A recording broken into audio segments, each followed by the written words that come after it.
Yep, what's going on YouTube? This your boy Showtime, the Czar, the flyest vlogger on the planet. Welcome back to the channel. Got some hip hop news and cultural updates for you guys as always. But before we jump into all that, I need a favor from you guys.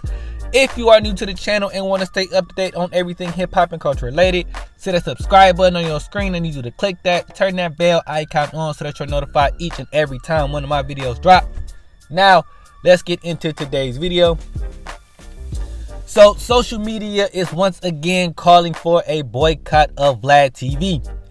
Now, many fans are saying that Vlad is responsible for the indictment and or FBI investigation of Casanova.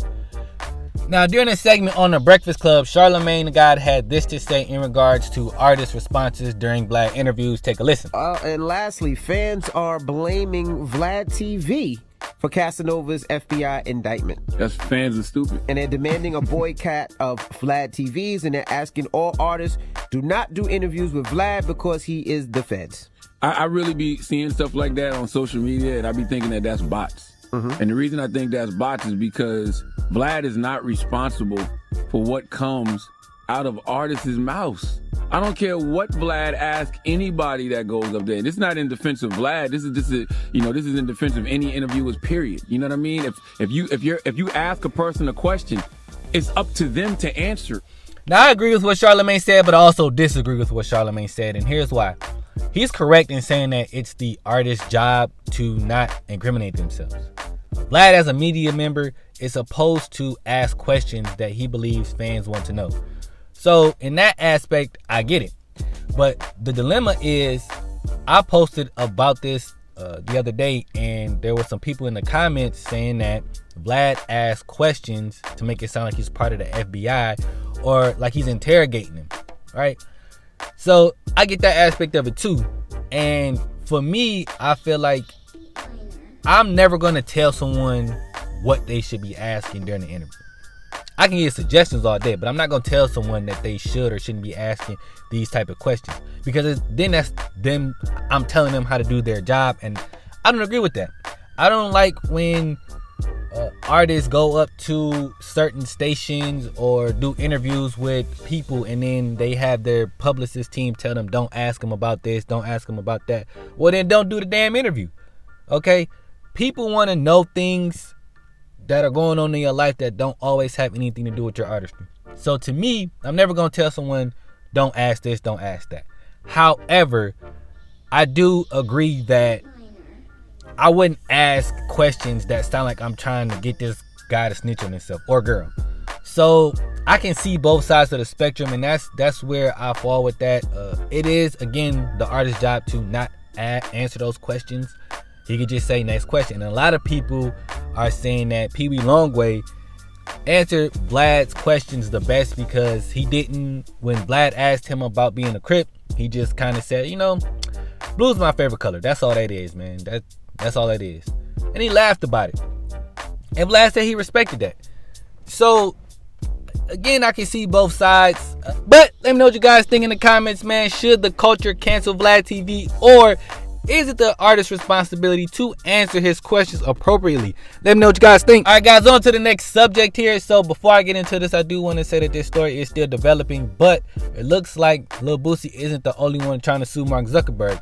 Now, according to Politico, Mark Zuckerberg is being sued by more than 40 plus states for what appears to be him violating the antitrust laws. Now, obviously, you guys know that Facebook and Instagram have merged for a while now. And if you guys can recall, Mark Zuckerberg tried to buy Snapchat at one point. And a lot of states are calling for a separation of Facebook and Instagram. They just feel like Mark Zuckerberg is trying to monopolize all these social media sites. Now, here's my thing with this. I don't mind him merging with Instagram. There's some things that he is doing with Instagram that I'm not a fan of, but I don't mind the merger with Instagram. I do, however, think that because monopoly is illegal, I'm not sure what other social media sites he's been trying to buy, but something's going on where he's trying to buy more social media sites. Again, I told you guys that he did try to buy Snapchat at one point, and Snapchat said no. So he just created the stories on Snapchat He created stories on Facebook and Instagram to compete with Snapchat. And a lot of people aren't liking the fact that he's actually trying to wipe out all his competitors, which again is illegal.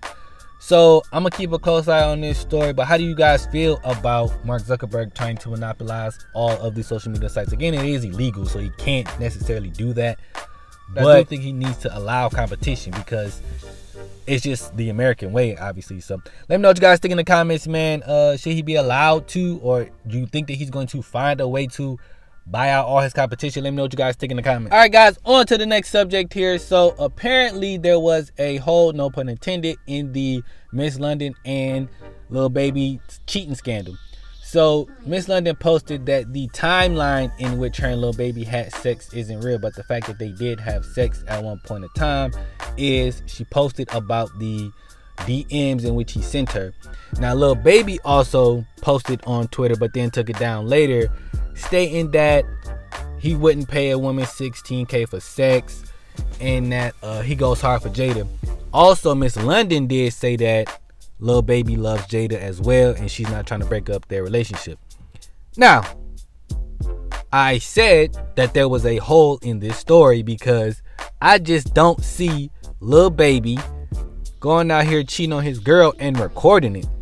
I just, that part of the story was not registering with me because he's not a dumb person. Like, Lil Baby is a very intelligent, from what I've seen during his interviews and just the small conversations that he's had or whatever he's not a dumb person.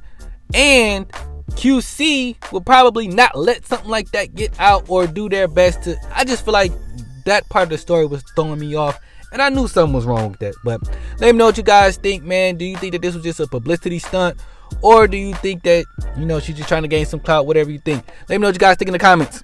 All right, guys, and the last thing I want to talk about before I get up out of here. So Jake Paul was on with Carrie Champion and Jemele Hill on their new show on Vice, Carrie and Jemele, and he was asked if knocking out Nate Robinson on national TV was racist. First of all, let me just congratulate these two women because that was a phenomenal question. And my answer to that is, guys, even though it wasn't, it damn sure felt like it. Not gonna lie, okay? Now, I know that it wasn't racially motivated, but it felt like it. Seeing Nate Robinson hit that canvas 3 times just didn't feel right in my spirit, okay? Now, in the times that we are living in, because of how black people are getting treated, watching a white man knock out a black man on national TV just didn't sit right in my soul, okay? Not gonna lie to you guys. Just didn't like how it looked. Then Jake Paul's about 6'1", Nate Robinson's 5'9", so obviously you're already rooting for the little guy. Then he goes out there and gets slumped. I ain't like nothing about that.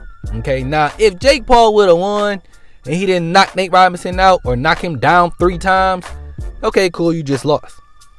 But he knocked him down 3 times, and that's not his fault. He went in there, he boxing. It's a sport. I understand all that. I just didn't like how it looked. Not gonna lie to you guys, just didn't like how it looked. But let me know what you guys think, man. Was Jake Paul knocking out Nate Robinson racist, or was he just boxing? Let me know what you guys think in the comments. But that's all I got for you guys today. If you guys enjoyed this video, leave a like, leave a comment, share, subscribe. And until next time, I'm out of here, y'all. Peace.